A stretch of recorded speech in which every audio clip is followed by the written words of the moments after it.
Your next comedian's come all the way from Vancouver. He's doing a cross-country tour of the biggest cities in Canada, the best clubs. And he reached out to us and said, I heard that you guys have run an amazing show because the crowds are so amazing. It's absolutely hilarious. Please give it up for Dustin Searcy, everybody.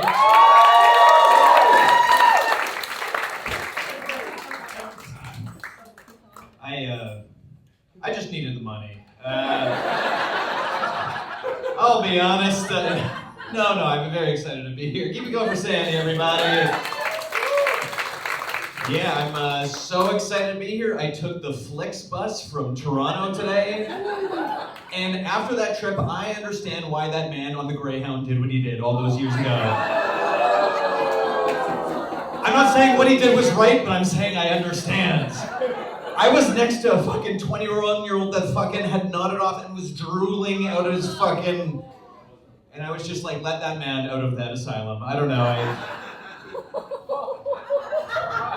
Is he from here? Did I cross the line? I don't know. I'm so sorry. No, I'm used to traveling through the bus, honestly. I live in Vancouver and I have to take the bus all the time, and that's not a very fun experience. If you ever have to go to Vancouver, taking the bus in Vancouver, that's the only scenario I've ever been where you can accidentally get high from secondhand crack. I've never been in another scenario where you could just fucking be on your phone and go, why do I want to steal copper? What's this urge inside me? Yeah, what's with this catalytic converter? Hey! But I was just in Toronto for a little while, and so I don't really know how to get around. I don't have a car, so I've been having to take Uber everywhere while I was there, and I found that's a good way to almost die every single day. Have you guys ever had an Uber driver that does not care about getting a 1-star review? Yeah, I don't know what, it's like they were a career taxi driver, but they haven't adjusted to giving a shit what we think about what they're doing.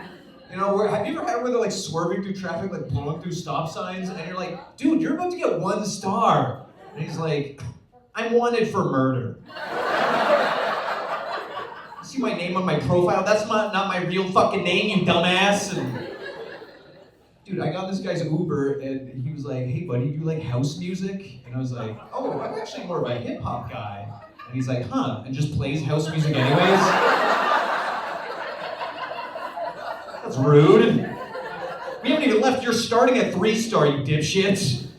I was like, whatever, we start driving. No word of a lie. We're on the highway. He pulls out his phone. He starts scrolling on TikTok while he's driving.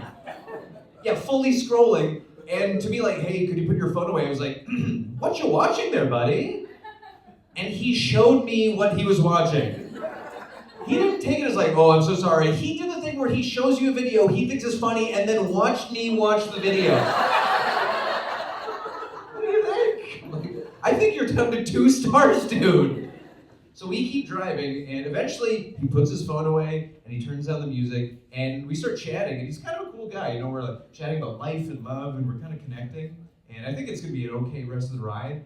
And then he takes this left turn, metaphorically, and he says, brother, are you into conspiracy theories? Yeah, it's going to be a long ride. I've talked to a lot of conspiracy theorists before. This is the first time I've been locked in the back of their car. The stakes are high. And you know, I don't want to say yes and you know, then I'm going to be caught in this long conversation. And I didn't also want to say no, because then he's going to think I'm in one of the people he's mad at, you know? So I played it down the neutral. I played it safe, you know? I played it right down the middle, where he was like, are you into conspiracy theories? I was like, what have you heard? Played it safe. And he said, brother, all I'm saying is, isn't it crazy anybody believes Jeffrey Epstein killed himself? Yeah. I was like, holy shit, back up to 3 stars. All right. He saved it. He was pretty cool.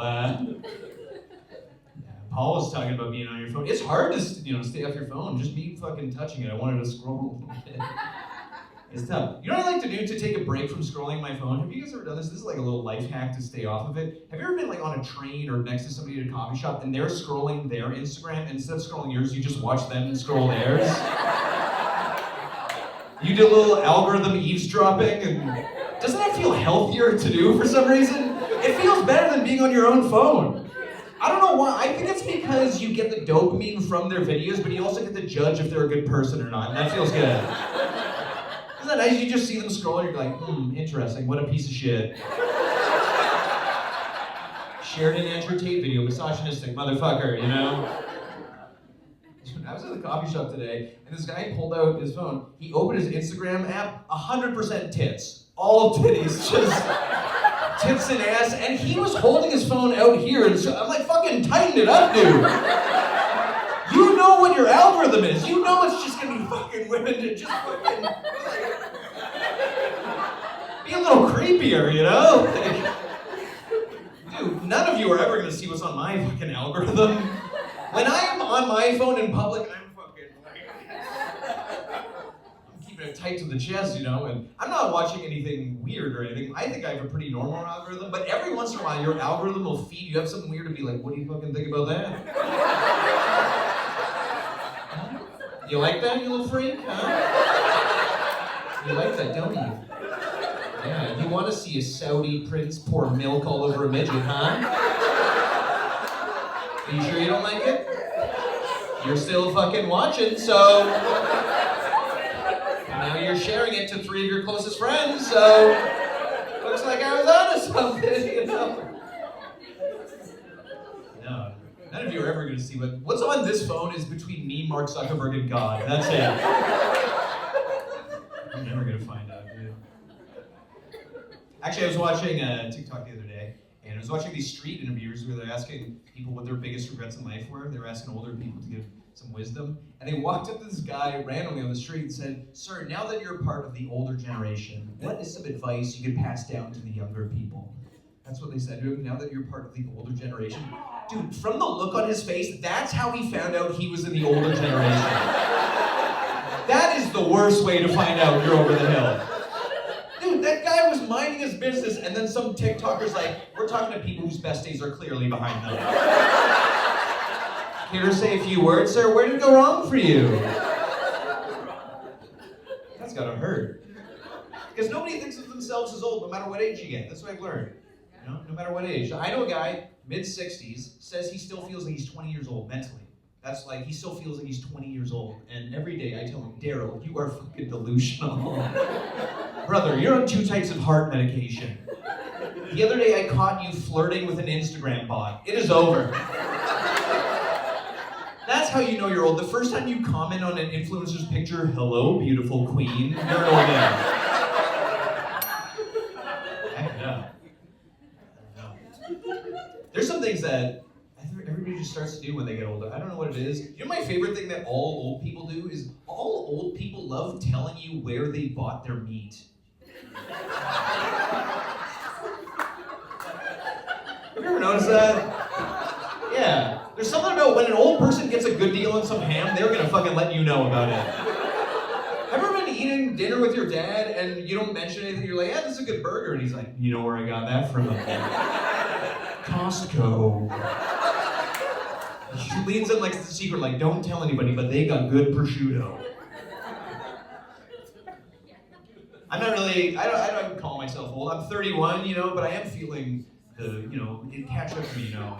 I don't think I'm old, but, you know, I realize my libido is not as the same as what it was in my 20s, you know. I'm not as horny as I was in my 20s. Like, I still, you know, want to have sex, but now there's obstacles that I can't overcome, you know.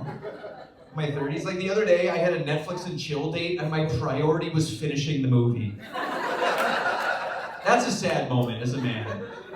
As a man, the first time you pick movie over sex, your nose hair's double in length. You're done. And don't get me wrong, I wanted to have sex, but not at the expense of an Oscar-nominated screenplay. It was way too good. It was the movie 1917. Have you guys seen that movie? Yeah? So you guys know, it was not a great pick for a date. It was very, intense. If you've never seen it, it's this epic war drama that's like emotionally powerful, but 30 minutes in, there's a scene where a bomb goes off and a bunch of rubble falls on the main characters. They have to scramble up to save their lives. Very intense. But this is the moment the woman I'm with put her hand on my pants, and out loud I said, "What are you doing?"